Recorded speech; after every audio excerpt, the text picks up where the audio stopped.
Hello everyone, today we have new video review and this time we'll check fresh release from ICM. As you can see, this is a 1/48 scale aircraft and it copies MiG-25RB, so it's Soviet reconnaissance plane, and it should be quite a nice kit to build, especially in such huge scale. I mean, you can guess that dimensions of this aircraft will be quite big. Here you can see comparison with my hand. Box is also huge and we have this nice box art on the front. Then here we have short history note and also some information about the kit. So there are 224 parts and length of the model will be 47 centimeters, while wingspan is 28 centimeters, so it's quite a long fuselage.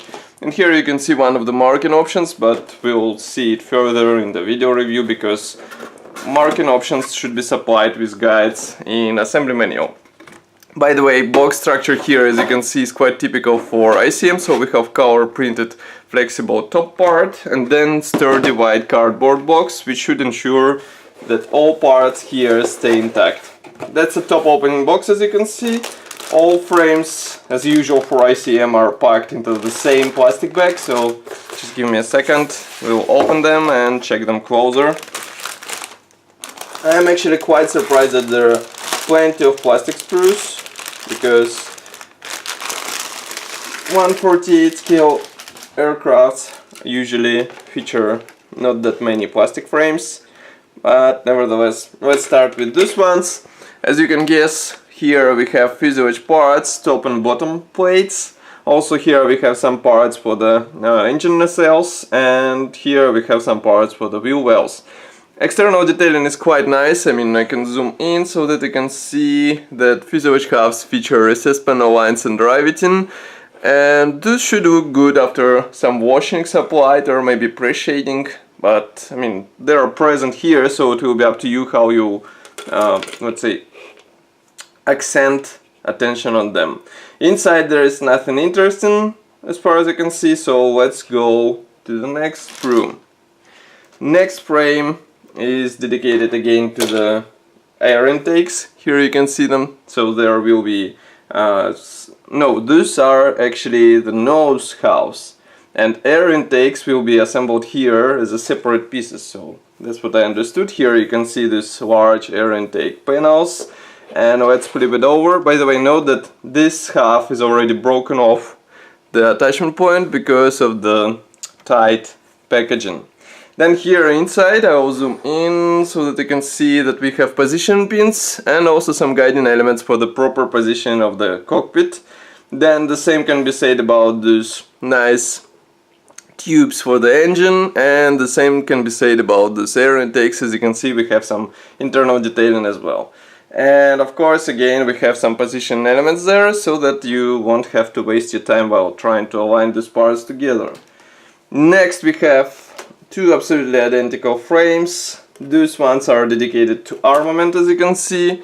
Here we have different bombs, and I don't see any possible missiles because they were not present on this type of the aircraft. Still, molding quality is quite nice, and note that some bombs have separate fins, and inside we have position pins for the proper alignment, so at least it will be easy to combine them together. Next we have another large plastic sprue.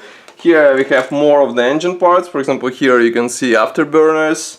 These are some parts for the wheel wells. I can even flip over so that you can see them inside. As you can see, we have this nice ribbed surface. So let's zoom in so that you can notice it. Here it is. And these large halves will be used for the external fuel tank. As you can see, they also feature some position pins inside, so it should be easy to align these large panels together. Otherwise, it could be tricky to build them and glue them together once again.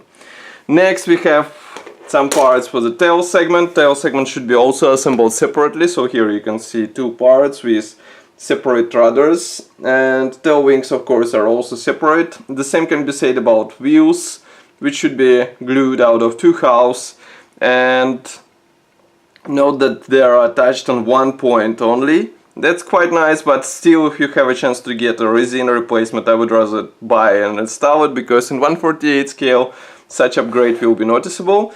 And here you can see some of the cockpit parts. Let's zoom in so that you can see them. So we have some pre-molded detailing, but I have no doubt that there will be some aftermarket PE sets for better detailing, so it will be up to you if you want to use let's say standard detailing, or you want to employ some metal on your airplane. Here we have some of the again external parts. Again, we have them divided into two halves, and once again inside we have position pins, which should help you with alignment of those parts. Next we have, just give me a second, next we have another plastic sprue. This one is dedicated again to the same type of parts. I guess this won't be used because of the version of this particular airplane. Nevertheless, here we have quite an interesting dashboard. I will zoom in. Why it is interesting? Because here we have the throughout holes for the dials of all possible let's say subjects on the dashboard, and I guess it will be interesting to see the final result, because it looks like we will be able to get a bit more detailed dashboard on this kit. Again, you can wait for aftermarket set, which will replace this dashboard with PE parts. Then we have separately packed transparent sprue. This one is dedicated to two-piece canopy. I'll zoom in so that you can see. Also here we have some parts for the headlamps, and also here we have the transparent section for the dashboard, of course. And as far as I can guess, dials on the dashboard will be replicated with help of special decals. Next we have plastic sprue. This one is dedicated to wing parts. As you can see, they have the special tabs which will be inserted inside the fuselage. As I said before, we have separately molded mechanization, and inside I can see that there are position pins here and here on both edges, and this should help you with alignment, of course. And also here you can see the special recessed point, which will also be helpful as a guiding element for the proper alignment of those parts. So that's all for those plastic parts, and then we have assembly manual on the bottom. This one is printed in form of this typical ICM brochure. We have short history note in English and Russian, then there is a paints chart, and then we have, surprisingly, two decals sheets. So here we have the main symbols, and here we have all stencil data, which is quite surprising because usually ICM didn't provide the two decal sheets, but now we have. And here you can see the parts map. Note that this tail part will be used in this kit as well as this one, so it's quite interesting how it will be distributed. Those huge tanks won't be employed in this particular version. Assembly process starts with the cockpit, of course. Then we continue with nose section, tail section, combine all these panels together. As you can see here, we assemble the tail fins, wings, and in total you will have to perform 113 steps in order to get this airplane in this state. Then here we have the stenciling guide. So as you can see, there will be plenty of them. Here we have the first marking option, then there is the second marking option, which basically differ only by the number of this airplane. And then here we have the third and the fourth marking options, which are attributed to the different countries. So as you can see, we have here Iraqi Air Force and also UAR Air Forces as well. So that's all for this video review. As you can see, we have nice big airplane from ICM. For detailed photos, I'll invite you to check review article here in the video description below. And if you like this video and you want to see more video reviews like this, just press the like button and subscribe to our YouTube channel, because it will help us greatly. And if you want to discuss this kit, just write it in the comment section below. So I'll see you in the next video review as usual. Bye!